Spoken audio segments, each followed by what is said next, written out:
வணக்கம் மக்களே, சற்று முன் கிடைக்கப்பெற்ற மிக முக்கியமான செய்தி ஒன்று வெளியாகியுள்ளது. தமிழக அரசு ஆளுநருக்கு எதிராக உச்சநீதிமன்றத்தில் தொடர்ந்த வழக்கின் இறுதி தீர்ப்பானது நேற்று முடிவடைந்துள்ளது. அதில் மிக முக்கியமான சாராம்சங்கள் பற்றியும் யார் பக்கம் சாதகமாக தீர்ப்பு வந்துள்ளது என்பதையும் இந்த வீடியோவில் நாம் முழுமையாக பார்க்க போகிறோம். குறிப்பாக முதற்கட்ட விசாரணையில் ஆளுநருக்கு எதிராக தீர்ப்பு வரும் என்று எதிர்பார்க்கப்பட்ட நிலையில் கடைசியாக உச்சநீதிமன்ற தலைமை நீதிபதிகள் ஆளுநரை எங்களால் கேள்வி கேட்க முடியாது, அவரது அதிகாரத்திற்கு உட்பட்டுத்தான் அவர் செயல்படுகிறார், தமிழக அரசு கொடுக்கக்கூடிய மசோதாக்கள் காலாவதியாகிவிட்டால் அதை திருப்பி அனுப்பி மீண்டும் சட்டமன்றத்தில் நிறைவேற்றப்பட்டு ஆளுநருக்கு அனுப்ப வேண்டும். அப்படியும் ஆளுநர் அதில் கையெழுத்திட வேண்டும் என்று அவசியம் கிடையாது.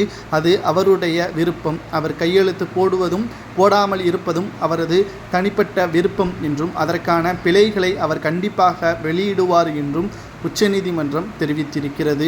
மேலும் அவர் கையெழுத்து போட்டு அந்த மசோதாவை ஜனாதிபதிக்கும் அனுப்பலாம் என்றும் உச்சநீதிமன்றம் தெரிவித்துள்ளது. மேலும் ஆளுநருக்கான சட்டம் 198 முதல் 200 படி அவரை எந்த ஒரு கேள்வி அதிகாரங்களை கொண்டு தமிழக அரசோ அல்லது உயர்நீதிமன்றமோ உச்சநீதிமன்றமோ கேள்விகளை கேட்க முடியாது என்றும் அது தனிப்பட்ட சட்டத்திற்குள் வராது என்றும் தெரிவித்திருக்கிறது உச்சநீதிமன்றம். மேலும் உச்சநீதிமன்ற தலைமை நீதிபதிகள் கூறுவது என்னவென்றால், தமிழக அரசும் சரி ஆளுநர் RN ரவி அவர்களும் சரி இணக்கமாக செயல்படுவது மட்டும்தான் மக்களுக்கு பயன்பெறும்.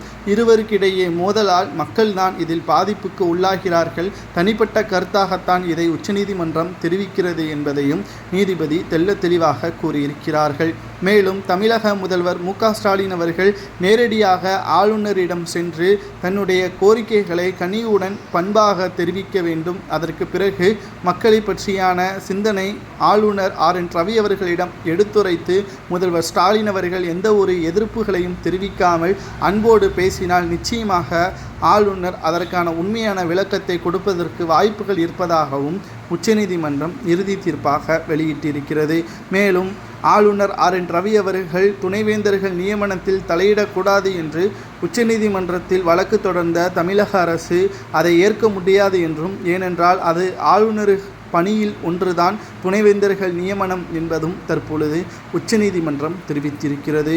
மிக முக்கியமாக நாம் பார்க்க வேண்டும் செய்தி ஆகத்தான் இது பார்க்கப்படுகிறது. உச்சநீதிமன்றம் வரை சென்று ஆளுநர் செருப்படி வாங்கியதாகத்தான் அரசியல் வட்டாரங்கள் தெரிவிக்கின்றன. ஆளுநரை தனிப்பட்ட முறையில் கேள்விகளால் தாக்க முடியாது என்றும் நீதிமன்றம் இதன் மூலம் தெரிவிக்க